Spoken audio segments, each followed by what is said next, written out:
Jésus, dans sa parole, nous dit « Ne vous inquiétez pas pour le lendemain. Le lendemain se souciera de lui-même. À chaque jour suffit sa peine. » Et c'est vrai qu'on vit des temps de turbulence en ce moment, des temps difficiles, mais vraiment qu'on puisse ne pas être anxieux dans ça, qu'on puisse garder les yeux sur Jésus, qu'on puisse aller vers lui pour nous donner la confiance et tout ce dont on a besoin pour chaque jour. Merci à l'équipe de louanges. Merci pour ce merveilleux temps. Alors, bienvenue tout le monde. Je suis contente, très contente de vous voir. Je voulais faire quelques annonces avant de demander à Carl de t'inviter. Je vais te donner quelques minutes quand même là, avant pour te rendre jusqu'ici pour la marche de l'honneur. Alors, quelques petites annonces. Je voulais vous mentionner, je tenais vraiment à vous laisser savoir le funérail pour Alex Dufaux est dimanche prochain. Ça va être au Carrefour chrétien des Mascoutins. Ça sera à l'église. Alors, ça commence à 1h30 jusqu'à 4h. Et à 4h, il y a la célébration de vie. Alors, je sais que Michel et sa famille ont une place vraiment spéciale pour nous à cette église-ci et pour nous en tant que les APDC aussi. Alors vraiment, je nous invite d'aller soutenir la famille dans ces moments difficiles. Aussi, sur ce sujet-là, j'ai encore des cartes à l'extérieur pour, si vous voulez remplir une carte de sympathie ou si vous voulez la semaine prochaine, vous en avez à la maison, vous la remplissez. Si vous n'avez pas la chance d'aller lui amener en personne, c'est sûr que David va aller il sera là la semaine prochaine, alors il pourra aller les donner de la part des gens de l'Église aussi. Alors, je voulais vous laisser savoir cela. Alors, je voulais aussi, ça fait moi depuis le mois d'août, juillet peut-être, que moi et Talita, on prépare Noël, OK? Talita, ça fait depuis l'été, les vacances, qu'elle dit « Je veux faire, pas une pièce de Noël, elle veut faire un film de Noël. » Donc, on a commencé à organiser ça, le film de Noël. On a un petit texte, on les a distribués. Les parents, vous en avez sûrement déjà entendu parler. Les enfants sont bien excités. Ils vont aller prendre des costumes en bas. On va faire ça. On a installé le coin des ados. On a mis un écran vert. Puis là, on va enregistrer les scènes devant l'écran vert et tout ça, là. Alors, on va faire ça ces prochaines semaines. Laissez-nous le temps de nous organiser avec ça. Ça, c'est une chose qu'on a de prévu pour le temps de Noël. Autre chose, il y a des choses qu'on commence à discuter, à commencer à penser. Alors, si par rapport à peut-être un événement où on voudrait rejoindre la communauté. Alors, on appelle ça un événement pont, c'est-à-dire on fait un événement un jour qui n'est pas dimanche, OK? On invite les gens pour une activité. Des fois, c'est à l'église, des fois, c'est à l'extérieur. Puis ensuite, à partir de ce moment-là, on les invite ensuite un dimanche qui ne serait pas trop intimidant pour quelqu'un qui visite une église pour la toute première fois. Okay? Alors, je vous donne un petit peu à quoi ça pourrait ressembler. Alors, ceci étant dit, on aimerait commencer à planifier le dimanche spécial qu'on pourrait faire pour accueillir les gens et aussi cet événement-là qu'on aimerait organiser pour la communauté. Alors, s'il y a des gens qui ont ça à cœur, vous pouvez venir m'en parler. J'aimerais ça pouvoir discuter. Je cherche des gens aussi pour m'aider avec ça. Je pourrais vous donner les détails parce que Noël, ça se prépare d'habitude en été. Bien là, on va préparer en octobre et en novembre. Ceci étant dit, à propos de Noël encore. Alors, Noël, c'est pas comme l'année passée. Noël, c'était vraiment le 25 et le 25 décembre, c'était un dimanche. Alors, on avait annulé. Cette année, le dimanche, c'est le 24 décembre. Alors, on se demande si vous planifiez venir le 24 et le dimanche d'ensuite, le dernier dimanche de l'année, c'est le 31 décembre. Alors moi, je veux juste savoir un petit peu si vous avez l'intention de venir ou pas, parce que là, on a aussi la famille qu'on va voir. Hein? Alors, si vous pouvez remplir votre nom ici, vous pouvez mettre un crochet au 24 et au 31 décembre si vous venez. Mettez un X ou rien pour si vous ne venez pas. Puis mettez un point d'interrogation si vous ne le savez pas. Alors, pendant je vais distribuer ça, tout simplement, puis je vais te donner la parole à Carl par rapport à ça. On parlait aussi peut-être de la conférence qui s'en vient, ou tu es une des têtes d'affiche? Hein? Alors, il y a la conférence, c'est vrai. Genre. Ben, je trouve que j'en parle beaucoup. Oui, là. mais c'est bientôt, là. C'est quoi? C'est dans 2 semaines? C'est dans 2 semaines. Alors, c'est bel et bien dans 2 semaines. Diapo, voilà, Annie est sur la coche. Alors, oui, il y a la conférence de femmes qui a lieu dans 2 semaines.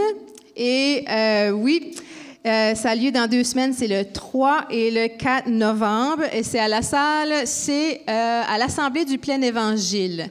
Et c'est ça, je suis une conférencière, on va parler sur le thème d'oser rêver. Puis moi, là, j'en ai eu des rêves qui ont été écrapoutis à travers de ma vie. Puis je me suis posé des questions. Dieu, j'ai-tu mal compris? C'était pas les bons rêves? Qu'est-ce qui se passe? Dieu, est-ce que tu as d'autres choses pour moi? Alors, c'est un peu des choses qu'on va discuter. Est-ce que Dieu veut éveiller des rêves en nous? Comment discerner si c'est un rêve de Dieu? Comment faire des pas de l'avant pour concrétiser ce rêve-là à l'aide de Dieu. Alors, c'est ça le thème pour cette conférence-là. Si ça vous intéresse, laissez-moi savoir. Moi et Stéphanie, on va partir ensemble. Alors, si jamais vous voulez venir, laissez-nous savoir. Maintenant, on s'inscrit. Oui, vous pouvez vous inscrire directement. Oui, directement en ligne. Ce matin, là. Merci. L'inscription. Il ne faut pas t'oublier les offrandes non plus. Oui, c'est ça. Moi, j'ai toujours un petit bonjour en arrière avec il y a quelqu'un qui me fait bonjour en arrière avec le panier d'offrandes pour pas que j'oublie. Alors, c'est ça, vous pouvez vous inscrire en ligne pour ça. Puis, vous pouvez soit vous inscrire avec un repas ou sans repas. Je vais t'aider, je vais prier pour les offrandes. Parfait. Tu vas passer avec la liste, puis je vais donner des petites nouvelles en même temps. Merci. Hein, c'est bon, ça? Merci, je te donne Hey, on va être efficace aujourd'hui. Merci, Seigneur Dieu, pour ta fidélité dans nos vies. Nous reconnaissons que si nous avons quelque chose, si nous sommes soutenus, malgré les temps difficiles, Éternel Dieu, c'est ta main, c'est ta provision qui est dans nos vies. Et notre réponse d'amour, Seigneur Dieu, ce sont ces dîmes, ces offrandes pour ton œuvre, parce que tu nous as aimés, parce que tu nous as saisis les premiers, parce que tu nous le demandes, Seigneur Dieu, et tu nous donnes ce privilège de participer à ton corps éternel. Nous voulons donner avec joie, avec bonheur, avec générosité, parce que tu es un Dieu généreux, éternel Dieu. Je te prie de bénir, de sanctifier ces dîmes et ces offrandes ce matin, et que ta grâce soit présente pendant toute cette réunion. Au nom de Jésus, j'ai prié. Amen. Alors, pendant que Nathalie passe, les laisse, juste pour vous donner une petite nouvelle.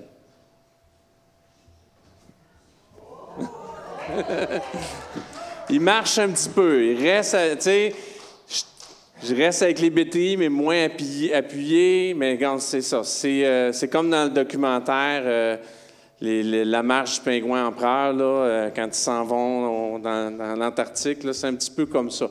Et ma chirurgienne m'avait dit là, que c'était un petit peu normal, que c'est comme ça, mais peut-être dans 2 semaines, je vais commencer à faire de la physio, mais je vais rester probablement avec ce petit truc-là. Ça veut dire que moi, dans ma tête, dès que c'est fini, j'enlève tout, puis non, c'est pas vrai. Je me voyais reprendre la vie ordinaire, c'est pas vrai non plus. Puis ça, en hiver, c'est pas vraiment pratique dans le gadou, dans la glace. Alors, je vais encore rester très gentil avec mon épouse, très fin. J'ai dit, c'est une leçon que Dieu veut m'apprendre, de me calmer le pompon. Alors, Dieu est très bon pour ça. Dieu est très bon pour ça. J'ai eu toute une semaine encore.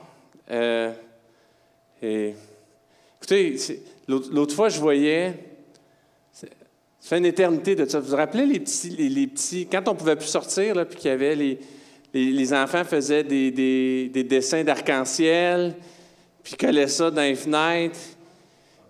Il y a des endroits qu'ils ont oublié de les enlever. Tu sais, ça disait, ça va bien aller. Si on avait su, hein? Tantôt, on commence avec la prière.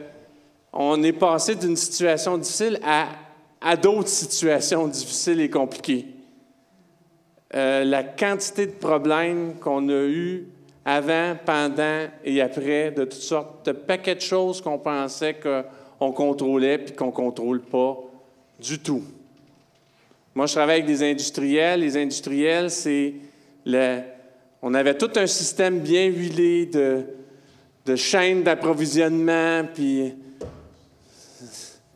fini ça. Là, maintenant, c'est rendu que comment sécuriser. Il y a des gens qui avaient des pièces spécialisées. Non, comment que je peux faire avec une pièce plus générale, disponible maintenant?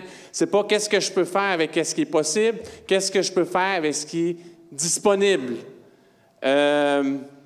J'étais au travail dans un dossier que, par sujet de confidentialité, je ne peux pas nommer, mais que moi, j'ai un petit montant qui est en litige, mais à ce que ce petit montant-là est en litige, il y a un autre gros montant qui n'est pas en litige et qui est bloqué. Tu sais, quand quelqu'un doit 1 000 ou 2 000 $ ou 10 000 $, ça t'énerve, hein, un petit peu, hein? Ça énerverait quelqu'un, hein?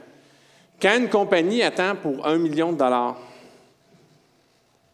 moi, mon dossier, ce n'est pas 1 million de $, mais le dossier qui est bloqué, c'est 1 million. Ce n'est pas de ma faute, je ne vis pas toutes ces tensions-là, mais je vis cette situation-là. Je trouve ça lourd, 1 million de $ sur mes épaules.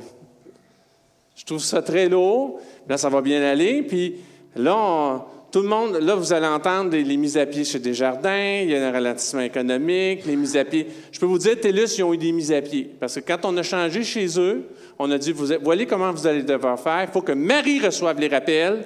Envoyez-moi pas les rappels de facture. Envoyez les rappels de facture à Marie. Qu'elle ait un rappel sur son texto de facture à Marie. Alors là, je suis dans une situation de crise, j'attends un téléphone, je dois faire un suivi pour 1 million de $. Et là, mon téléphone ne marche plus. Le téléphone de Marie ne marche plus. Non, mais ils nous ont tout coupé. Ils ont envoyé le rappel de facture à moi. Il ne faut pas m'envoyer le rappel de facture à moi. On a tous signé les affaires. C'était tout bien clair. Service à clientèle. Mais ils ont coupé 6 000 postes. C'est sûr qu'il y a des choses comme ça qui vont arriver. On peut vivre toutes sortes de frustrations. Est-ce que c'est ça le vrai problème? Non. Puis, je veux défaire un fantasme chrétien.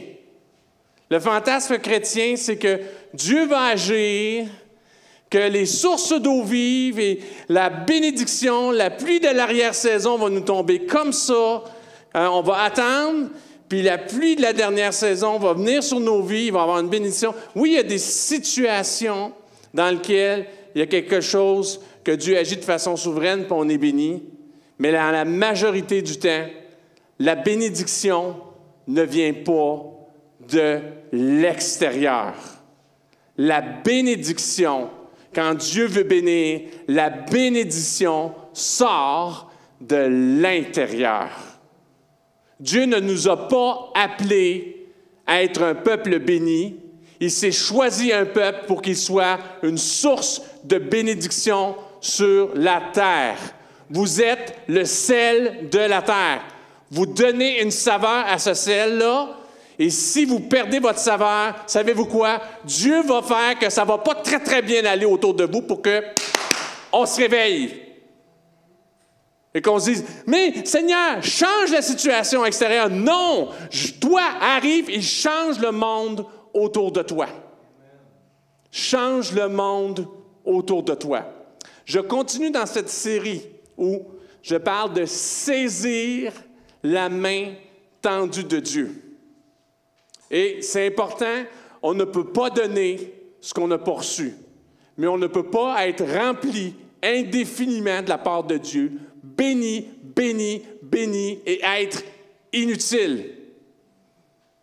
Ça, c'est du sel qui a perdu sa saveur. Et savez-vous quoi? Moi, je pense qu'on vit ces tourbillons autour de nous. Le monde ne comprend pas ce qui se passe, mais nous, il faut qu'on se rouvre les yeux. Il est temps d'entrer dans le mandat que Dieu nous a donné de faire. Savez-vous quoi? Quand on lit dans le livre des Actes, ça allait bien. J'ai entendu, je ne sais pas combien de fois, des chrétiens dire « Hey, on veut retourner au livre des Actes. » Hein, Dieu ajoutait chaque jour les gens. Paul prêche, fait sa non, pas Paul, Pierre prêche. Avant Paul, Pierre prêche, il fait sa prédication. Il avait renié 3 fois. Jésus n'était pas capable de défendre devant 2 personnes, 3 personnes. Il n'était pas capable de défendre sa foi. Là, il arrive, le Saint-Esprit, au jour de la Pentecôte, le Saint-Esprit descend sur lui, il descend, les gens, il y a tout un tumulte. Qu'est-ce qui se passe? Il y a plein de gens dans la ville de Jérusalem. Là, il y a l'attention, il embarque, il parle, première prédication, 3000. Puis là, si on prend la version optimiste, c'est probablement 3000 hommes. Tu sais, parce qu'ils ne comptaient pas les femmes, ils ne comptaient pas les enfants. Ça ne compte pas. T'imagines les gens qui se sont rajoutés? Cette église-là explosait, ça allait bien. Il y avait des miracles, il y avait toutes sortes de choses. Les gens partageaient tout. Ça allait super bien. Ça allait super bien. C'était une super grosse église à Jérusalem. À Jérusalem. Jusqu'à ce que, boum, la persécution rentre. Les choses, ça n'allait pas si bien que ça. Et là, ils sont partis dans toutes sortes de directions. Ils sont sortis de cette situation-là. Et c'est tout le message de l'Évangile s'est répandu partout après. Ces choses-là ont pris place. C'était là à l'origine de l'Église, c'est encore là aujourd'hui. Des fois, ça va bien. Quand on est confortable, Dieu amène toutes sortes d'affaires pour nous rendre inconfortables, pour qu'on aille de l'avant et on rentre dans ce à quoi Dieu nous appelle. Alors, je vous en prie, gardez ça en prière. Je suis très content que Nathalie parle de cette activité-là qu'on veut faire pour rejoindre les gens autour de nous. Moi, j'avais à cœur, mais à cause de petites choses, j'avais à cœur de recommencer Alpha. On a fait entre au moins 6 Alpha à ce jour. En 4 et 6, j'ai arrêté de compter. Marie-France en a fait un au travail. On a eu un Alpha jeune qu'on a déjà fait. J'en ai au moins fait 3 ou 4, fait que je calcule que c'est entre 5 et 6 qui ont déjà été faits, un parcours Alpha. Moi, j'ai vu qu'ils ont sorti une autre formation qui est là juste pour partager sa foi, en préparation du Alpha. C'est en anglais. Je vous demande vos prières. Moi, ce que je veux faire, j'ai une intelligence limitée, j'ai des outils d'intelligence artificielle qui sont capables d'extraire le texte en anglais, j'ai des outils d'intelligence artificielle qui sont capables de traduire l'anglais au français, je suis capable de rajouter du texte, un sous-titre en français sur du texte en anglais. J'aimerais ça au moins pouvoir faire ces choses-là. C'est des gens du Canada qui ont fait cette partie-là de formation-là. C'est un responsable qui est canadien en Colombie-Britannique qui est la tête de tout ça. Je vais leur écrire un petit courriel. Voici, moi, gentil petit Québécois qui aimerait faire traduire ça parce que c'est pas tout le monde qui parle anglais et qui ont besoin de comprendre le texte. S'il vous plaît, priez pour ça, pour que je puisse, d'ici 2024, pouvoir faire cette partie-là, pour qu'on puisse offrir ça pour les gens avant. Parce que l'idée, c'est que si on fait un alpha, on veut éviter du monde qui ne sont pas ici. Puis, si toi, tu invites ton ami et tu dis, je vais venir avec toi. Puis, c'est un certain nombre de rencontres, c'est très convivial, c'est au niveau du repas. Marie-France, tu le fais, là, c'est de toute beauté. On l'a fait même avec les jeunes, c'est excellent, excellent, excellent. Ça touche les cœurs, ça porte du fruit. On l'a fait plusieurs fois. Mais le défi, c'est d'aller chercher les gens qui sont d'extérieur. Je vous en prie, priez là-dessus. C'est dans le sens de ce message de ce matin. C'est dans le sens de l'annonce que Nathalie a faite. C'est le désir qu'on veut avoir. C'est que Dieu, on veut saisir la main de Dieu pour notre prochain, pour qu'il puisse le rencontrer. Amen? Alors, regardez-nous en prière. Vous savez, c'est pas facile pour moi. Vous savez aussi que c'est pas facile pour Marie. Puis en plus, elle est poignée avec moi, Abigail, Nathanaël et Zacharie. Toutes des gens remplis d'énergie. Euphémisme. On diminue. De belle énergie, de belle énergie. Christian était là ce matin, hein? C'est de la belle énergie, hein? Il pensait peut-être emménager chez nous. Il a dit non, finalement, je suis bien. On a fait cette blague-là. Non, finalement, je suis très bien. Fait que, priez pour nous par rapport à ça. Gardez-nous en prière. Moi, Dieu travaille à travers toutes ces affaires-là. Puis on a quand même le cœur de faire ça. On ne serait pas obligé de le faire. On veut le faire vraiment parce que dans les temps difficiles, la dernière chose à faire, c'est rester ça, à regarder son nombril puis se lamenter. On se lève en bénissant les autres. C'est là qu'on est vraiment béni. Amen. Alors, saisir la main tendue de Dieu pour ton prochain, pour passer le bâton. Prendre la bénédiction, la grâce que Dieu a pour ton prochain, puis lui donner pour passer le bâton. Je fais un retour sur ce que j'ai fait à chaque fois sur chacun des messages, parce que chacun des messages bâtit sur l'autre. Et puis ça, c'est un petit truc de prédicateur. Quand tu veux faire passer un message, tu le répètes souvent. Parce que, savez-vous quoi? Nous-mêmes, on ne se rappelle pas de notre message la semaine suivante. Le lendemain, on l'a oublié. C'était super bon, mais on l'a oublié. C'est normal. Fait qu'on répète. Puis là, à un moment donné, qui tombe, pète ton ballot, qui reste, ça sort. Tu vas le répéter, ça va rentrer à l'intérieur de toi. Pète puis répète, s'en va ton bateau, pète ton ballot, qui reste, répète. Ça rentre, c'est un petit truc pour que ça puisse rentrer. Bon, Louise, elle vient de la comprendre. Merci.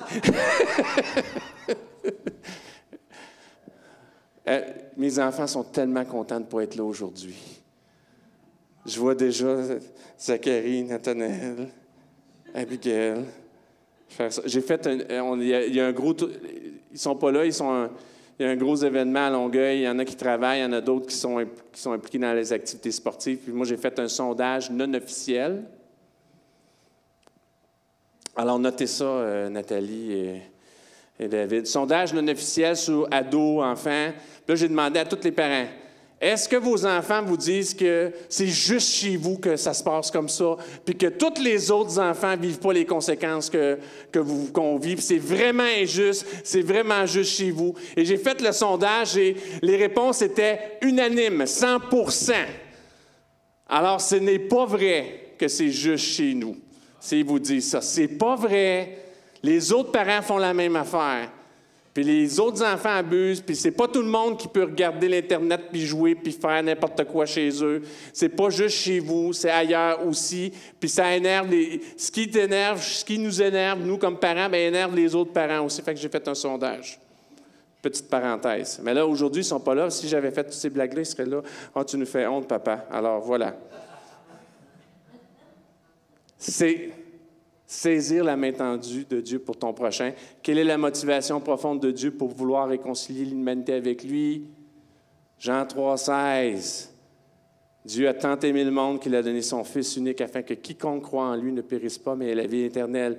Dieu, en effet, n'a pas envoyé son Fils dans le monde pour juger le monde, mais pour que le monde soit sauvé par lui. Il désire une relation d'amour avec sa création, pas juste avec les gens dans les églises. Il désire une relation d'amour, et c'est ça sa motivation première, et son corps est là pour ça. Il a dit, c'est avantageux que je m'en aille. Vous pouvez faire plus que moi je peux faire. On peut faire plus que Jésus a fait alors qu'il était ici sur terre. Nous, comme assemblée, nous, comme Église, l'ensemble du corps, chacun d'entre nous, quand on additionne tout ça, c'est infiniment plus qu'on peut faire que ce que Jésus, lui seul, pouvait faire. Et c'est pas un business, c'est pas un club privé, c'est une relation. On présente une relation d'amour. On ne peut pas présenter une relation d'amour si on ne la vit pas. Mais la relation d'amour qu'on vit ne peut pas rester ici, dans notre petite cage thoracique. Jésus, quand il était à la fête, il a dit, « Vous tous qui avez... » Ouais. Oh, arrête, elle fait encore ça, série. Excusez-moi. Je vais l'éteindre.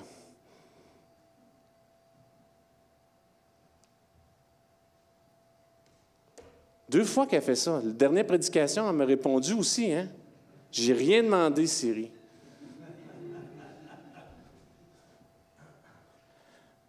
Qu'est-ce que je disais déjà?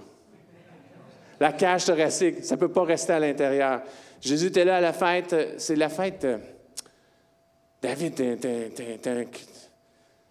c'est quelle fête déjà? C'est pas la fête des tentes à la fin où des ablutions, il n'y avait pas des ablutions? Quand il dit, venez à vous tous qui avez soif, venez à moi. Hein? La fête des tentes. Sukkot. Oui, c'était Sukkot. C'est, bon, on a parlé de Sukkot il n'y a pas longtemps, là. Sukkot. On est dedans, la fête des tentes. Sukkot. À la fin, vous tous qui avez soif, venez à moi. Des fleuves d'eau vive couleront de vos seins, de votre sein. Tu ne seras pas juste rassasié, tu vas rassasier les autres. Une source. Il y a toujours cette image-là. Elle revient constamment. Puis ça dit aussi que cette source-là, elle peut juste donner de l'eau fraîche. Tu ne peux pas faire du mal, tu ne peux pas vivre ta vie n'importe comment. C'est comme si tu mettais du sel dans la source d'eau vive qui sort de toi. Et après ça, essaye de dessaler une source d'eau vive, il y a du sel, c'est pas possible. C'est pas possible.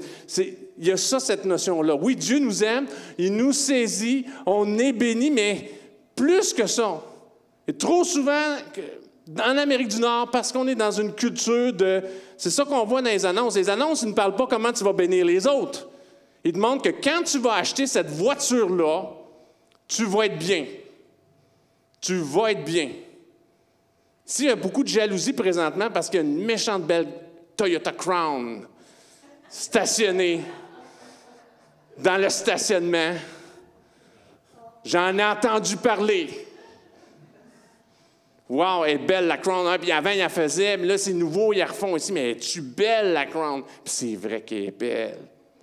On est dans un monde comme ça. Regarde, achète la belle auto, achète la belle maison, fais la belle activité. C'est toujours centré sur nous. Ça, c'est le message sur toi-même, pas sur les autres. C'est toujours à la première personne. Jamais à la deuxième. Jamais à la deuxième, à la troisième. Tu le mérites, tout ça. Ben, ça vend. Écoute, on veut. Mais nous, il faut penser un peu plus loin. On peut être béni, mais ultimement, si on s'arrête là, à un moment donné, on va vivre. Il y a des gens qui sont en sécheresse parce que, coudonc, c'est juste toi. Tu parles à Dieu, moi. Puis là, ben, OK, je vais t'en donner des problèmes. Tu veux parler de toi, on va mettre des situations qui vont te mettre à toi, puis je veux que tu sortes de toi. Je veux que tu ailles vers l'autre. Et souvent, il y a des sécheresses qu'on vit. Pas toujours. C'est pas une règle. Il y a toutes sortes de circonstances qui se passent. Mais des fois, c'est pour que... Réveille. Va de l'avant. Change, là. Essaye d'aller vers l'autre, même si tu n'as rien. Pogne le petit poisson, les petits pains que tu as, puis essaye d'en faire quelque chose entre mes mains. La foi chrétienne, c'est passionnel. Alors, ça te bénit, puis c'est tellement fort à l'intérieur de toi que tu as le goût de le partager. Elle n'est pas une opération de secours, mais une réconciliation, une restauration, une transformation dans une relation d'amour. Puis ça, c'est contagieux. Et c'est l'épouse avec son époux. Alors, c'est nous, c'est quoi l'application de rencontre? Hein? Non. Non, e-harmony. Oh, il y en a plein. Tender. Ouais, celle-là, Tender. L'objectif de Tender, c'est pas... tu vois l'image, là? C'est pas la mariée en blanc sans tache, là. L'objectif de Tender, c'est... ça, c'est axé sur moi, mais c'est nous, là, la vraie. Nous, on amène quelque chose d'autre. Un autre genre de relation qui vient vraiment combler le besoin de l'homme. Du haut du ciel, 2 Samuel 22, 17, du haut du ciel, il étend sa main pour me prendre, pour me retirer des grandes eaux. Il y a des gens qui se noient autour de nous. On peut saisir la main de Dieu, puis l'amener jusqu'à eux, pour qu'ils puissent la saisir eux aussi, et qu'ils soient retirés. On voit tellement de gens autour de nous qu'on se dit, bien, il n'y en a pas de solution à part Dieu. Ça a été ma solution pour moi. J'en connais pas d'autres. Il n'y a pas rien qui peut solutionner ce que tu as, ce que tu vis. Il faut des fois saisir ça pour eux, Voici, je me tiens à la porte et je frappe dans l'Apocalypse 3:20. Si quelqu'un entend ma voix et ouvre la porte, j'entrerai chez lui et je souperai avec lui et lui avec moi. Est-ce que c'est un message uniquement pour les chrétiens? Est-ce que c'est un message qui n'est pas pour toute l'humanité? On ne pourrait pas nous aussi être à la porte et dire « Hey! Toc, toc, toc! J'ai quelqu'un à te présenter qui attend depuis longtemps. Je t'assure, il y a quelque chose de bon pour toi. »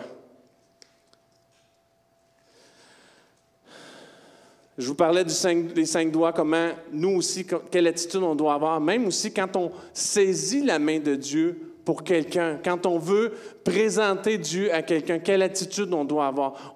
C'est la même qu'on veut quand on veut le saisir pour nous-mêmes, avec humilité, avec vulnérabilité, avec attachement, avec respect, avec intimité. On y va doucement.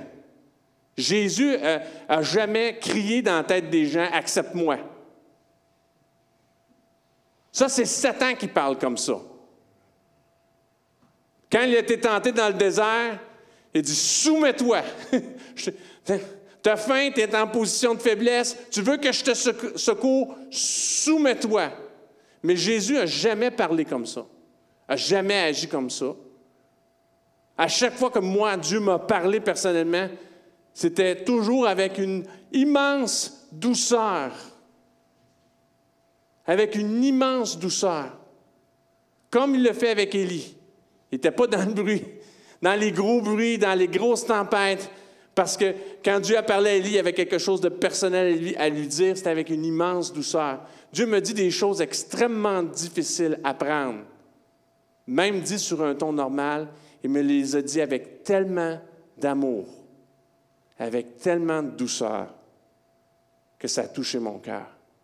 Si on veut saisir la main de Dieu pour quelqu'un, pour notre prochain, on doit représenter qui il est vraiment.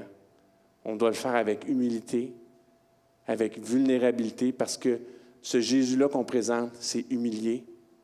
Il était vulnérable jusqu'à mourir sur la croix. Il nous a aimés. Il nous a respectés. Et il veut bâtir, il veut restaurer cette relation-là avec nous. Comment on fait ça? Je suis limité dans ce que je pourrais faire une longue série de messages là-dedans, et peut-être par souci de simplicité, puis aussi d'applicabilité, je vais vous parler de 2 personnes. 2 noms. Leur nom, en plus, est significatif sur ce que c'est saisir la main de Dieu pour son prochain. 2 noms. Un que vous connaissez probablement, pour lequel on a entendu souvent parler. L'autre que vous allez être peut-être surpris, parce qu'il y en a 2. Il y en a un qui a réussi son coup, puis il y en a un qui l'a raté. Les 2 dans le livre d'Actes, fait que ça peut te mélanger en plus. Les 2 sur une période, puis ça a l'air que c'est un prénom qui était assez commun, fait que ça arrive, tu sais, que c'est lequel. Il y en avait 2. Et c'est celui-là que je vais vous parler en premier. Saisir la main tendue de Dieu pour démontrer la bonté et le don de Dieu. On vient, premièrement, comme montrer, je pense, la première porte ouverte, c'est un cadeau qui se présente. Et la personne que j'ai en tête, le premier nom que j'ai en tête, c'est Ananias. On connaît principalement celui qui a fait le mauvais coup. Ananias. Ananias veut dire Yahweh a agi avec bonté ou Yahweh a gracieusement donné. Hey, quand il a écrit le livre des Actes, étais-tu content? C'est pas ironique, hein, que Ananias, que le nom veut dire Yahweh a gracieusement donné, a cherché à tromper la première église de Jérusalem en disant « J'ai vendu tous mes biens, voici tous mes biens. » Mon nom, c'est Yahweh a gracieusement donné, et voici à tous mes biens. Ceux qui connaissent un peu l'histoire dans le livre des Actes, Ça ne s'est pas bien ça s'est pas bien terminé, ni pour lui, ni pour sa femme. Ils sont morts. Il y avait comme un mouvement qui prenait place dans cette assemblée-là. Les gens donnaient vraiment, les choses donnaient tout. Puis eux autres se sont entendus pour dire, regarde, on vend nos biens, mais on s'en garde une partie, mais on dit qu'on a tout donné. On dit que, wow, on a vraiment tout saisi, puis voici, pour mes prochains, là, ce que je fais, c'est ça qui est la vérité, alors que c'était un mensonge. Quand on fait semblant pour notre prochain, c'est la mort. C'est la mort. Parce que celui qu'on représente, c'est celui qui donne. C'est une image très forte. Qu'il y en a deux Ananias. Un qui des fois, c'est quasiment un problème théologique, il meurt. Je n'embarquerai pas dans celui-là. Il y a plein de messages qui se sont faits là-dessus. Je ne suis pas sûr de tout le saisir, mais je trouve qu'il y a une symbolique spirituelle très forte en arrière de tout ça. Quand on fait à semblant de saisir Dieu pour notre prochain, quand le cœur n'y est pas, quand ça sort dans les médias, quand on présente une image qui n'est pas vraie, aussi bien pas présenter d'image, ou aussi bien pas prétendre telle chose, parce que c'est la mort, ça tue tout ce que le Saint-Esprit représente en arrière.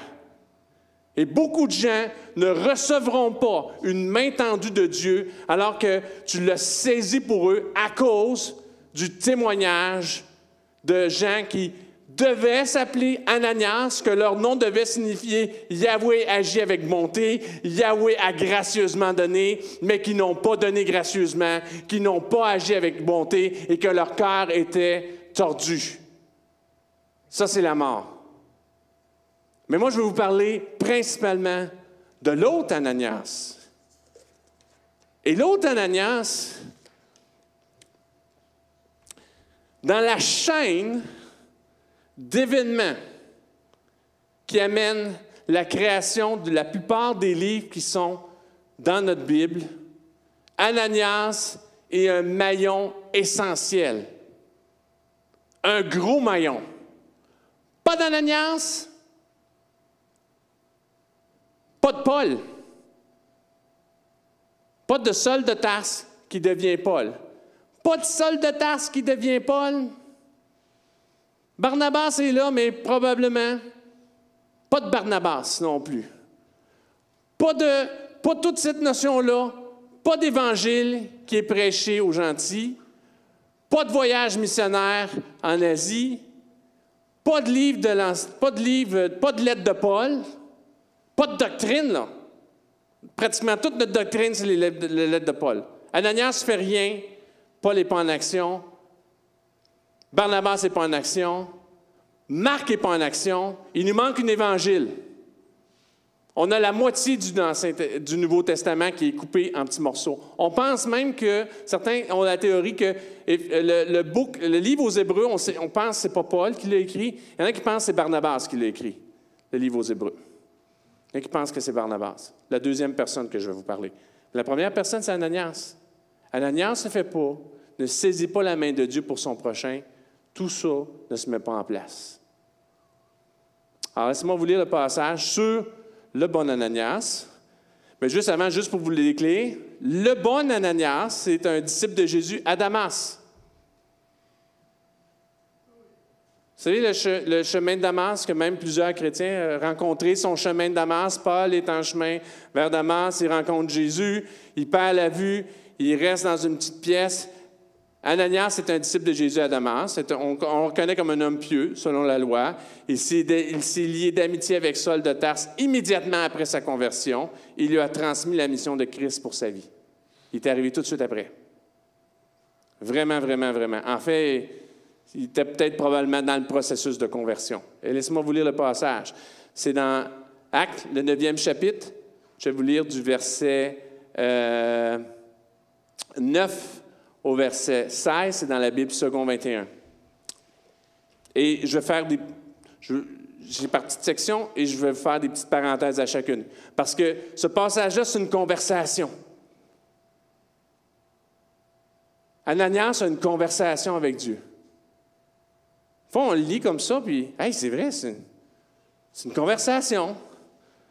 Il avait son iPhone, puis il avait enregistré, puis Dieu lui parlait, puis il se répondait, puis... Mais une vraie conversation. Savez-vous quoi? Quand tu veux saisir la main de Dieu, quand tu veux comprendre le monde qui t'entoure, tu as le droit de parler à Dieu. Ça se fait. Ça se fait d'y parler. Ça se fait de vouloir comprendre ce qui se passe. Puis vous allez voir, ce n'est pas toujours évident. Tu as une conversation avec Dieu, Dieu te demande de faire des affaires. Puis après ça, tu dis, peut-être, oups là, un petit problème ici. Alors, voici comment ça commence. Alors, il y avait à Damas un disciple du nom d'Ananias. Le Seigneur lui dit dans une vision, Ananias, et il répondit, me voici, Seigneur. Tu veux avoir des visions de Dieu. Tu veux vivre des moments top.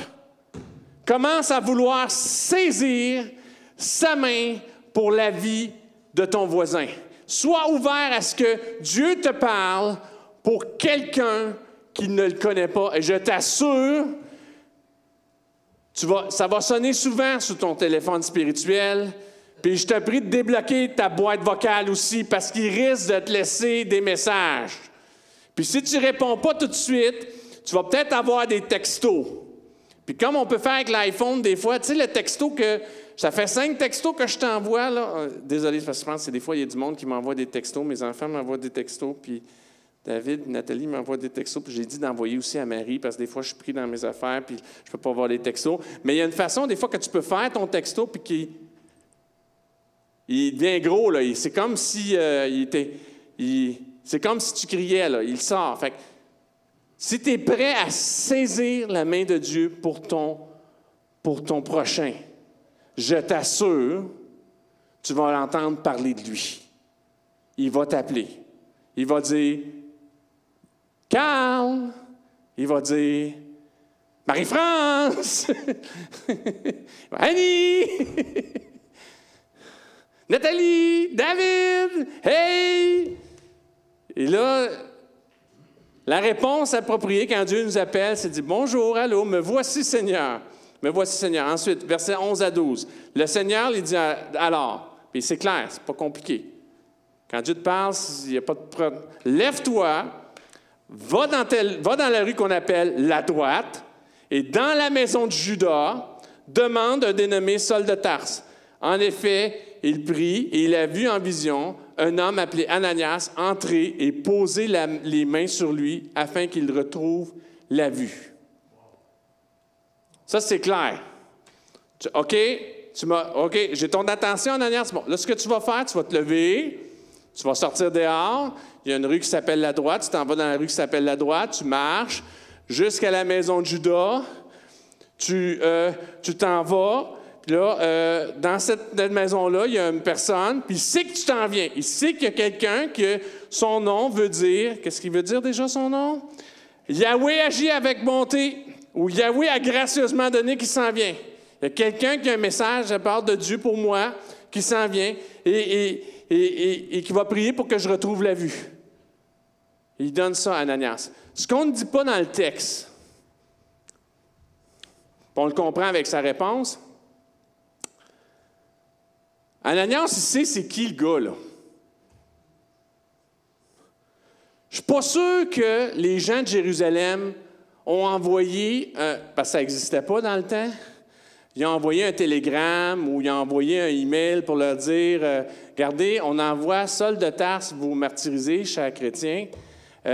S'il vous plaît, laissez-vous vous faire arrêter, laissez-vous faire, on veut que ce problème-là soit réglé. Je ne pense pas qu'ils étaient au courant que Saul de Tarse s'en venait. Je pense qu'ils avaient peut-être déjà entendu parler de Saul de Tarse. Probablement que certains de ces chrétiens-là étaient à Jérusalem, ont vécu de la persécution de la part de Saul de Tarse et se sont retrouvés à Damas. Et que Dieu s'est servi d'eux pour répandre la bonne nouvelle là-bas. Ce que je prends aussi, c'est que quand Saul de Tarse est arrivé aveugle à Damas, ça a fait du bruit. Puis je pense que Ananias savait où est-ce qu'il était. Que tous les chrétiens de Damas savaient qu'il y avait Saul de Tarse aveugle, parce que ça faisait une couple de jours qu'il était dans cette maison-là. Il n'est pas venu tout seul, il y avait toute une équipe avec lui. Il n'a pas pu passer inaperçu. Puis, à l'époque, il n'y avait peut-être pas les cellulaires, il n'y avait peut-être pas les textos, mais il y avait le téléphone arabe. C'est-à-dire, je te dis ça, puis tu me dis, puis ça fait le tour. On se rencontre au marché, puis on se donne des nouvelles, puis le salle de tasse est arrivé ici, puis dans telle chambre, puis il ne bouge pas, puis il ne voit plus rien. Puis là, Ananias, qui aime prier Dieu, puis qui dit, moi, je veux te servir par toi, je veux te donner. Je ne suis pas sûr que c'était dans sa première liste. Je ne suis pas sûr qu'il était dans le top, là. On assume ça parce que dans la Bible, on dit prier pour tes ennemis, prier pour... Mais humainement, dans notre nature humaine, peut-être que lui était aussi à Jérusalem. Ça ne nous l'explique pas. Ça fait juste nous dire, voici, tu t'en vas à tel endroit. C'est là, cet endroit-là. Il dit clairement, pour lui, il n'y a pas de doute. Il sait de qui il parle. Il n'y a pas d'autre sol, c'est ce sol-là. C'est là que tu t'en vas. Voici la réponse d'Ananias. Seigneur, j'ai appris de beaucoup tout le mal que cet homme a fait à des saints à Jérusalem. Fait que je l'ai entendu de plusieurs personnes. Et ici, il a plein pouvoir de la part des chefs et des chefs des prêtres pour arrêter tous ceux qui font appel à toi. Alors, Ananias pensait qu'il y avait quelque chose à apprendre à Dieu, que Dieu n'était pas au courant. Je voulais juste te le rappeler, Seigneur. Mais c'est correct. Savez-vous quoi? C'est normal de parler comme ça à Dieu. Je vous encourage à le parler. Tu sais qu'il sait, il sait que tu le sais, mais dis-y pareil, parce que ça te trotte à l'intérieur. Alors que Dieu veut que tu agisses, tu saisisses sa main dans la vie de quelqu'un, il risque de t'amener vers quelqu'un que tu sais que ça ne sera pas facile. Puis tu auras même déjà discuté de tout le trouble que ça peut être d'aller parler à cet homme-là. Là, ce n'est pas hypothétique. Tu sais que cet homme-là, si ça ne marche pas, si ça ne va pas bien, dans le meilleur des cas, tu t'en vas en prison.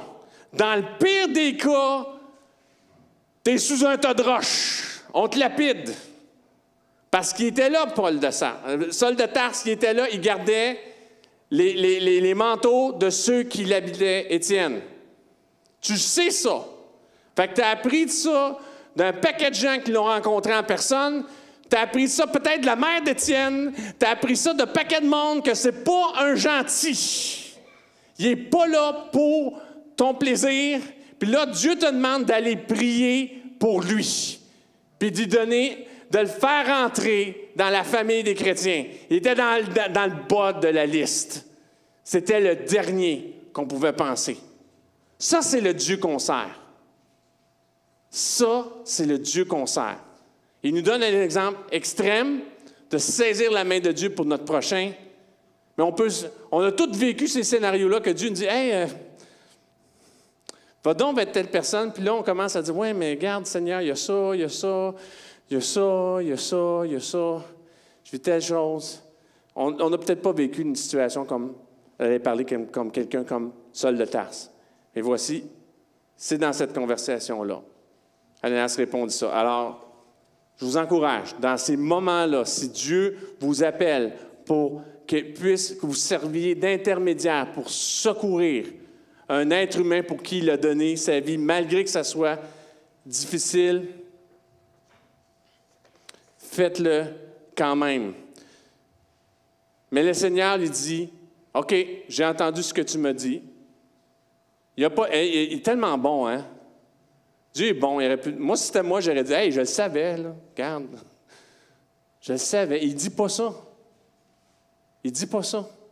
Si tu as déjà entendu la voix de Dieu, si tu as déjà entendu Dieu parler dans ta vie, parler dans ton cœur, c'est vraiment pas comme un homme. Si c'était moi, là, je dirais, « Hey, je le sais. Tu penses, je ne sais pas qui vous persécute? » Non, il ne dit pas ça. Il dit, « Vas-y, car cet homme est un instrument que j'ai choisi pour faire connaître mon nom aux non-juifs, aux rois et aux Israélites. Je lui montrerai tout ce qu'il doit souffrir pour moi. Vas-y. Parce que moi, le Saul de Tarse, je ne le vois pas. Moi, je vois Paul des Épîtres, je vois Paul de l'Évangile, je vois Paul du livre des Actes, je vois cet homme-là. C'est lui que je vois. L'homme pour qui j'ai donné ma vie, je vais le transformer. Vas-y, c'est à cet homme-là que tu vas parler. C'est à lui que tu parles. Oublie le reste. Petite ampoule, on peut faire une petite ampoule. Lumière. Je t'assure, tu veux vivre quelque chose, celle qui est suivante, c'est un genre de lumière. Il y a comme quelque chose. Tu veux vivre quelque chose de vraiment profond avec Dieu. Tu veux que ta vie s'éclaire, qu'il y ait une ampoule multicolore, qu'il y ait des choses nouvelles, une perception complètement nouvelle. Ça, c'est un exemple d'une perception. Il n'y a pas plus opposé que Saul de Tarse et Paul. Ce n'est pas le premier choix pour écrire la majorité du Nouveau Testament. C'est le dernier choix. Il n'est pas qualifié. Il s'est disqualifié. Il a tout fait. Il s'en est imposé. Il pensait servir Dieu. Il servait l'adversaire. Il servait Satan. Il a dit non, moi, je vais en faire quelque chose d'autre. Je l'amène ailleurs. Il n'y a personne qui a eu autant d'impact que Paul. La majorité des prédications ici sur cette terre, faites dans les églises, c'est sur les écrits de Paul. Toute notre compréhension du christianisme, tous les points sombres, les choses s'éclairent principalement par les écrits de Paul. T'enlèves Paul, je ne sais pas de quoi avoir l'air l'Église, mais t'enlèves Ananias, t'enlèves l'obéissance d'Ananias, on est où? On est où? Nous avons une part. Si Ananias est important, nous aussi, on a une part importante. On a une part importante. On a un rôle à jouer.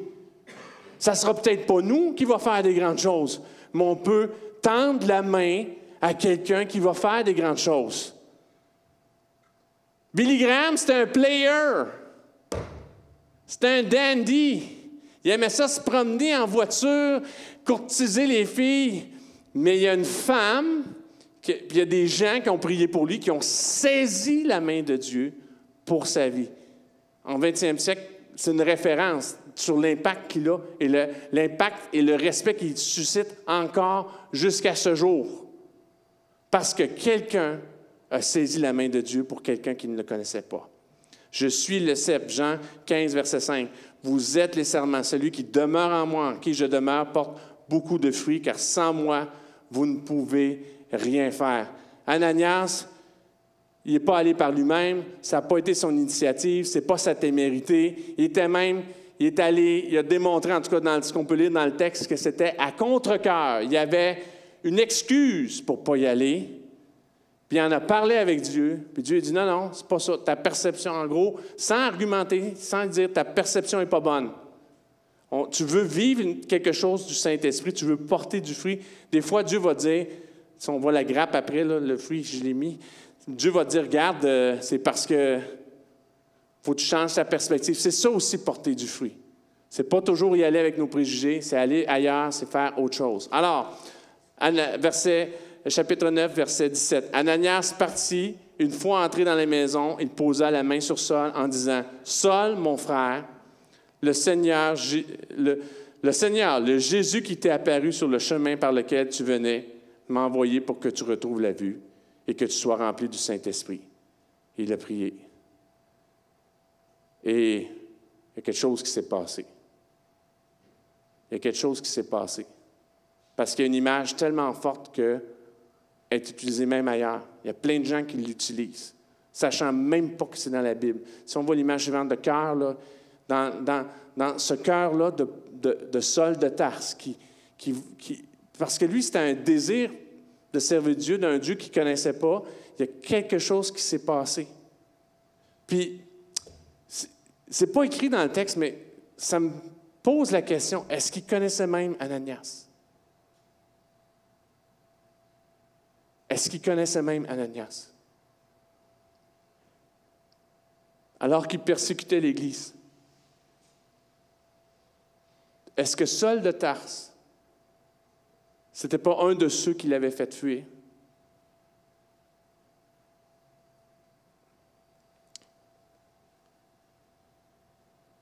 Acte 9, versets 18 à 19. Aussitôt, il tomba comme des écailles de ses yeux et il retrouvera la vue. Il se leva et fut baptisé. Après avoir pris de la nourriture, il retrouva des forces. Il resta quelques jours avec les disciples qui étaient à Damas. les écailles ont tombé des yeux. Puis à partir de ce moment-là, excusez-moi, à partir de ce moment-là, il y a un retournement de situation complet. Puis c'est juste une marche vers autre chose. Parce que Ananias était chez lui, cherchait Dieu, était ouvert à ce que Dieu, à prendre la main de Dieu pour l'amener, saisir cette main tendue de Dieu pour l'amener vers son prochain. Puis Dieu a dit, va le prochain, là. On lui avait posé la question à Jésus, c'est qui mon prochain? C'est qui mon prochain? Aime ton prochain. C'est qui ton prochain?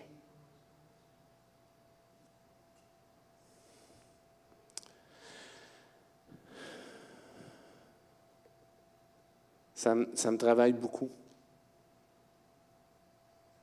Ça me travaille énormément. On ne sait pas.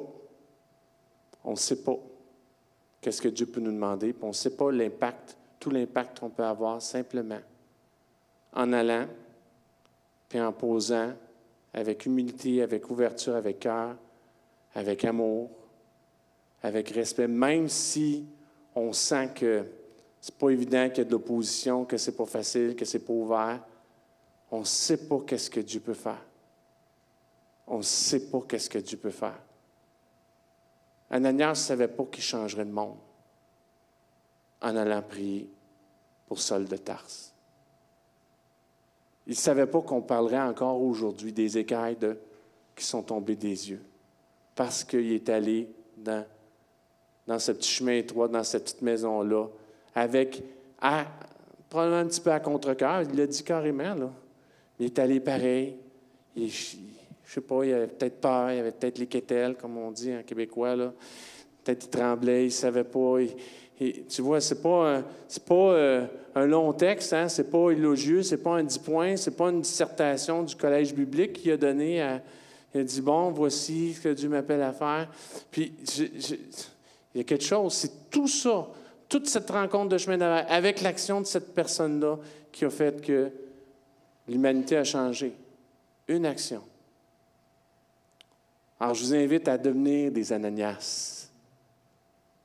Des gens qui ont un don de Dieu à donner. Des gens qui sont généreux. Puis des gens qui enlèvent Là, je l'ai éteint pour pas qu'il m'achale, là. Mais parce que j'ai un petit bouton aussi pour qu'il soit sur vibration seulement. Des fois, quand il est sur vibration seulement, on ne l'entend pas. Fait qu'ils mettent la sonnerie pour que, quand Dieu appelle, on réponde. Quand Dieu appelle et dit, regarde, j'ai quelqu'un à toucher, j'ai besoin de toi, on soit là. Ananias, saisir la main tendue de Dieu pour pratiquer la consolation et la pacification. Pratiquer.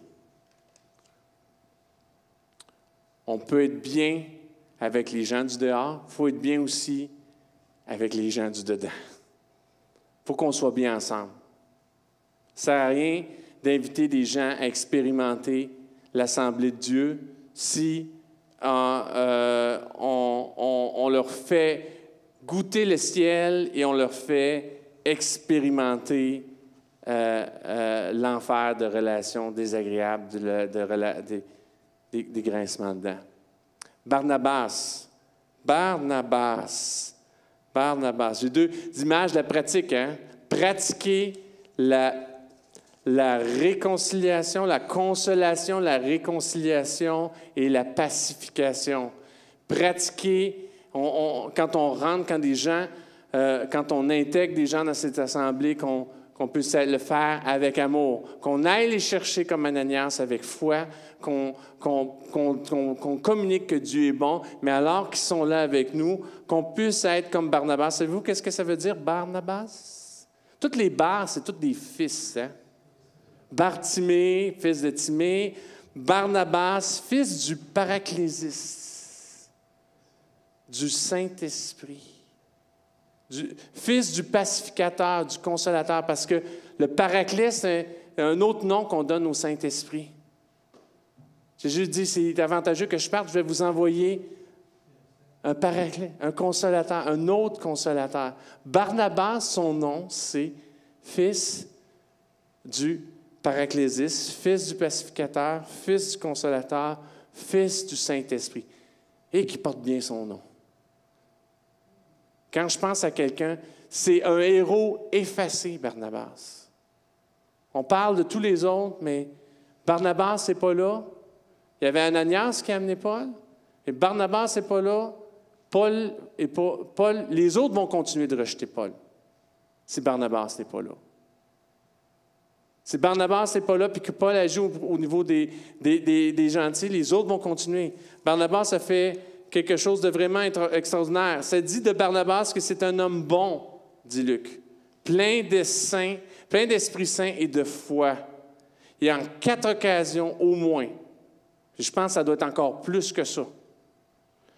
Parce que c'est juste ce qui nous est relaté dans le livre des Actes, sa cordialité, sa perspicacité spirituelle, ainsi que le respect apparent universel dont il était l'objet, eurent des résultats capitaux.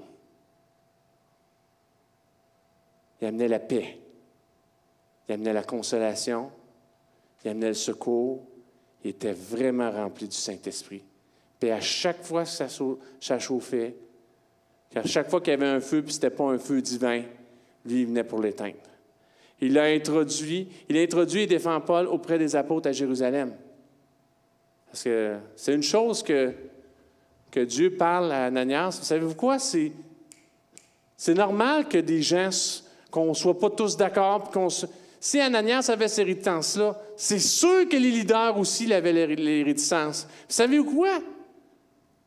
Des fois, Dieu parle à un Ananias, il n'a pas parlé au leader. Il ne leur a pas parlé comme il l'a parlé à Ananias. Il aurait pu le faire, il ne leur a pas parlé. Il a utilisé Barnabas. Sa main, pour toucher ces gens-là, a passé à travers un homme, un artisan de paix, qui avait bâti tout ce respect-là en étant toujours en paix, toujours. Et lui, il arrive et dit, non, moi, je le crois. Je le crois, puis je me mets. Comme disait des fois, mon père disait, la tête sur le bio, hein?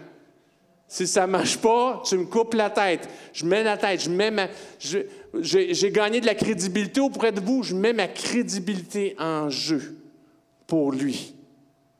Il n'a pas fait ça en l'air, il y avait cette sensibilité-là. Il n'a pas eu besoin de recevoir un message comme Ananias a eu, mais il y avait ça, il l'a vu, il l'a cru. C'était dans son cœur. Il y avait cette relation-là avec Dieu, puis il s'est dit, ça, je dois le répandre. Ça, il y a quelque chose qui se passe ici, je dois prendre le temps, je dois amener cette paix-là, je dois le répandre auprès des autres. Il permet la reconnaissance du ministère auprès des gentils sans imposer la judéisation et la circoncision. Ça, c'est avec Barnabas que ça se passe. À Antioche, où il faisait l'œuvre avec Paul, c'est là qu'on fait la première fois la mention des chrétiens. Les chrétiens, c'est à Antioche, alors que Barnabas et Paul faisaient le ministère là-bas. Et il fait les premières œuvres de Paul avec Paul à Antioche. Quand il voit ce qui se passe à Antioche, Barnabas se souvient de Paul. D'abord, il le défend auprès des autorités. Il dit non, sa conversion est juste. Puis après ça, il dit, moi, je vais le recruter. Je vais le recruter pour qu'il commence à œuvrer dans une première œuvre nouvelle, là où il y a un paquet de non-chrétiens, un paquet de non-juifs, des paquets de gentils qui viennent, puis qu'on commence à dire, wow, c'est plus grand que le judaïsme, ce qui se passe là, ici. C'est plus grand. C'est pas juste pour une petite secte en Israël, là. C'est vraiment quelque chose qui commence à chambouler le monde autour de nous. Et lui a cette sensibilité-là. Il est tellement en relation avec Dieu, c'est tellement cette relation filiale, il tient tellement sa main souvent qu'il comprend quand est-ce qu'il doit aller chercher, tendre cette main-là vers quelqu'un d'autre, puis l'amener là où Dieu veut le faire. Paul n'est pas tombé à Antioche. Le ministère de Paul n'est pas tombé du ciel comme ça. Il n'est pas arrivé avec un super manteau d'onction. Il y a eu des gens comme ça qui ont fait des gestes dans le corps de Christ pour reconnaître ce qui se passe et le mettre en valeur. Ananias est allé vers lui, Barnabas l'a défendu, pas une fois, plusieurs fois, et il l'a amené dans le ministère. Il l'initie. Si Barnabas ne défend pas Paul à Jérusalem, ça s'arrête là. Si Barnabas, alors que Paul retourne à Tarse, si Barnabas ne va pas chercher Paul de Tarse, Paul de Tarse, à Tarse, ne l'amène pas à Antioche, il n'y a pas tout ce ministère-là qui commence à se faire auprès des non-chrétiens. Si ils ne sont pas là, il n'y a pas la direction de Dieu qui dit « Mettez-moi à part Paul et Barnabas pour le ministère auquel je les ai appelés. » S'il ne fait pas ça, ils ne s'en vont pas d'abord à Chypre. Après ça, ils ne s'en vont pas à toutes sortes tout en Asie. Il ne va pas faire tous ces voyages-là s'il n'y a pas quelqu'un qui a la sensibilité de saisir la main de Dieu et de comprendre qu'il y a quelque chose qui se passe ici. Si Barnabas faisait juste s'occuper de son culte à lui, juste s'occuper de sa relation à Dieu à lui, puis il n'y avait pas des yeux autour de lui de comprendre qu'est-ce que Dieu veut faire pour mon frère, pour ma soeur, comment Dieu peut se servir des autres. Tout ça n'arrive pas. Ça, c'est le secret de l'Église. Ça, c'est le secret du corps. Ça, on ne me l'a jamais prêché. Il n'y a pas d'Église sans Barnabas. Il n'y a aucun grand homme de Dieu avec toutes les ressources qu'il peut avoir s'il n'y a pas eu des Barnabas en arrière et s'il n'y a pas encore des Barnabas avec lui. Les vrais héros, c'est les Barnabas. Si Dieu le fait comme ça, il le fait encore aujourd'hui. C'est l'exemple le plus parfait qu'on a. Il faut sortir de ce fantasme-là parce que quand on lit un livre que les hommes de Dieu, les gens que Dieu se serve, tombent des nues. Un jour, l'Esprit de Dieu est tombé sur eux puis ils deviennent comme ça. L'Église est bâtie avec des Barnabas, des Ananias qui les amènent de l'extérieur à la maison, puis des Barnabas pour les bâtir dans la maison puis les amener plus loin, remplis du Saint-Esprit. Savez-vous quoi? Ces gens-là, ils ont été bénis. Barnabas était un homme béni. Béni, béni, béni, béni, comme c'est pas possible. Les choses qu'il a vues, cet homme-là, il a fait ça. Et savez-vous quoi non plus? Il initie le premier voyage missionnaire avec Paul auprès des gentils. Il y a même une chicane. Mais la chicane ne l'arrête pas, Barnabas, hein? Il y a même une chicane avec Paul parce que Paul trouve que Barnabas est trop Barnabas. Parce qu'il veut s'occuper de Marc. Il veut s'occuper de Marc. Il voit Marc qui est découragé, Marc qui a pris peur. Il veut faire, non, il voit au-delà. Il voit des choses que même Paul ne voit pas. Marc a écrit un évangile. Marc a écrit un évangile, mais à ce moment-là, il n'a rien écrit. Il n'a rien fait. C'est un échec chrétien. Mais il y a un Barnabas qui voit quelque chose en lui. Il voit quelque chose, puis s'investit en lui. C'est qui le héros? C'est tous des héros. Mais savez-vous quoi? La Bible parle que ceux qu'on ne voit pas méritent plus d'honneur. Nous, on voit juste Paul, Marc. Barnabas, on n'entend pas parler beaucoup souvent. Mais je vous assure, les gens qui relèvent, les gens qui investissent avec amour, ceux que Dieu est allé chercher de l'extérieur et qui a amené dans la maison, ça, c'est des vrais héros. Alors, je vous encourage. Moi, on m'a toujours parlé dans les débuts de ma vie chrétienne. Tu sais, je ne sais pas, c'était une époque plus...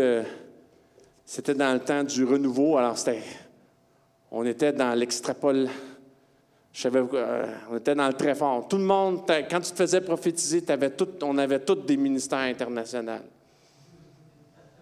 On allait impacter tout le monde, je t'assure, là, c'était un festival de hyper-bénédiction, puis on visait haut, comme si c'était ça le sommet. Pas ça le sommet. C'est pas ça le sommet. Parce que à quoi ça sert d'être au sommet si ta fondation n'est pas solide? Les vrais bâtisseurs, c'est des Ananias qui vont incertains tendre la main de Dieu pour quelqu'un qui est perdu, puis des Barnabas qui relèvent des gens que personne ne veut. Personne ne voulait de Paul. Paul lui-même ne voulait pas de Marc. Mais Barnabas. J'espère que Dieu pourra m'appeler un petit peu Ananias ou Barnabas quand je vais le voir en face. C'est ce que je désire. Et ça, c'est un ministère qu'on peut tous faire. C'est un ministère qu'on peut tous faire. On peut tous aimer. On peut tous vivre avec humilité. On peut tous relever. Puis on peut faire des grandes choses à travers ça. Je vous encourage à le faire, qu'on puisse dire que l'Église communautaire Mountain View, c'est une Église qui est bénissante, qui n'est pas bénie, qui est bénissante, qui est accueillante, qui relève. Et je vous en prie, alors que vous allez rentrer chez vous, priez. Est-ce que je peux être un Ananias pour quelqu'un autour de moi? Est-ce que je peux être un Barnabas? Qu'est-ce que je peux faire, Seigneur? S'il ne répond pas, laisse-lui un message sur sa boîte vocale. Il retourne ses appels dans les 24 heures. Il retourne toujours ses appels. Et je t'assure, il va te parler. C'est une grâce de bâtir le corps de Christ. La gloire n'est pas souvent. Là, on le voit. Puis il n'y a rien de possible sans des Ananias et sans des Barnabas. Amen. Je vais prier. Hey, je pensais que c'était pour être un message court. J'ai dit, j'ai pas beaucoup de feuilles, j'ai pas beaucoup de notes, j'ai sauté mes dernières. Merci Seigneur Dieu de ta fidélité, merci de ta grandeur. On veut, c'est le désir de cette assemblée d'aimer Dieu et notre prochain au quotidien, de servir Dieu et la société et de bâtir une communauté bienveillante. Seigneur Dieu, tu nous as donné des exemples de tes héros, des gens qui communiquent tes dons, tes cadeaux, qui sont là remplis d'amour, qui relèvent ceux que personne ne veut, qui parlent à ceux qui s'opposaient à toi, qui le font avec humilité, qui le font avec douceur, qui le font avec amour. C'est ta main tendue vers l'humanité. Seigneur Dieu, nous voulons partager cette œuvre avec toi, Seigneur Dieu. Fais de nous des Ananias, fais de nous des Barnabas. On peut s'élever des héros, relever des gens de tout horizon dans cette assemblée et que ce lieu soit un lieu de bénédiction, un lieu de relèvement où nous donnons la bénédiction que tu as déposée en abondance aux gens qui nous entourent. Merci de ta fidélité, Seigneur. Amen. Que Dieu vous bénisse.